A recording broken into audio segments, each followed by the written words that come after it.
Kalau mulutmu bisa dipakai buat menghasut banyak orang ya biar membenci, seharusnya hidungmu juga bisa kamu pakai buat mencium bau busuk dirimu sendiri.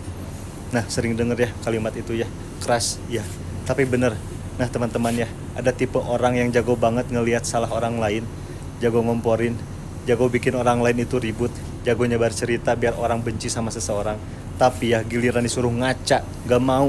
Giliran disuruh lihat diri sendiri, tutup mata. Mulutnya lancar kalau ngejelekin orang, jarinya lincah kalau ngetik komentar jahat, tapi hidungnya mangpet, gak bisa nyium borok diri sendiri.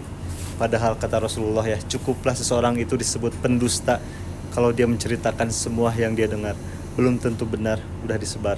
Belum tentu tak utuh, udah dipanasin. Orang kayak gini tuh bahaya, karena dia itu gak cuma dosa sendiri, tapi nyeret orang lain buat ikut dosa. Satu hasutan dia bisa bikin orang lain itu berantem, bisa bikin satu keluarga retak, bisa bikin satu kantor itu gak nyaman. Terus dia kemana? Dia ketawa, dia nonton, dia ngerasa menang. Nah Bang Imam mau tanya ya, pernah gak kita jadi orang kayak gitu? Pernah gak kita bisik-bisik, dia tuh aslinya gini loh? Pernah gak kita komen, pantas aja dia begitu, orangnya emang begitu ya? Pernah gak kita cerita ke teman, bumbuin dikit biar yang denger ikutan sebel?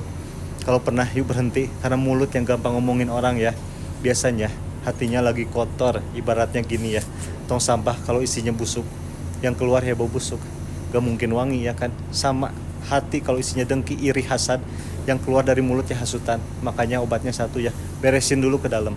Sebelum kamu nunjuk salah orang ya, tanya ke diri sendiri, aku udah bener apa belum? Sholatku gimana?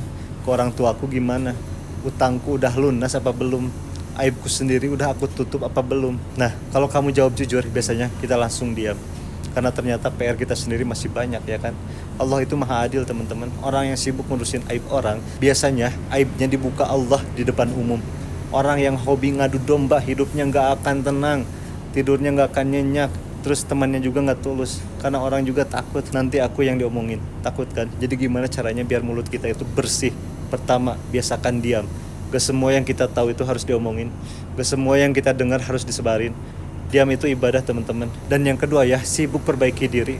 Daripada ngurusin hidup orang ya, mending ngurusin dosa sendiri, bener gak? Mumpung masih hidup ya, mumpung masih bisa tobat. Dan yang ketiga ya, minta maaf. Kalau pernah ngomporin, pernah ngadu domba, samperin orangnya, minta maaf. Berat di dunia, ringan di akhirat. Yang keempat, latihan ngomong baik. Kalau gak bisa ngomong baik, doakan. Kalau gak bisa doain, diam. Simple. Nah teman-teman, lidah itu gak bertulang, tahu kan?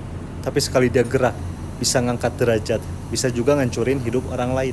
Makanya ya, sebelum mulut kita itu sibuk nyinyirin kesalahan orang, yuk pakai hidung kita itu buat nyium bau diri sendiri. Mungkin kita yang perlu mandi taubat dulu. Nah, semoga Allah jaga lisan kita ya, jaga kita dari jadi penyulut benci, jaga kita dari jadi sebab orang lain itu bermusuhan. Dan kalau kita pernah jadi korban hasutan ya, semoga Allah ganti dengan teman yang tulus. Amin ya robbal alamin. Yang mau taubat dari mulut yang suka nyinyir, tulis astagfirullah. Kita sama-sama belajar jaga lisan.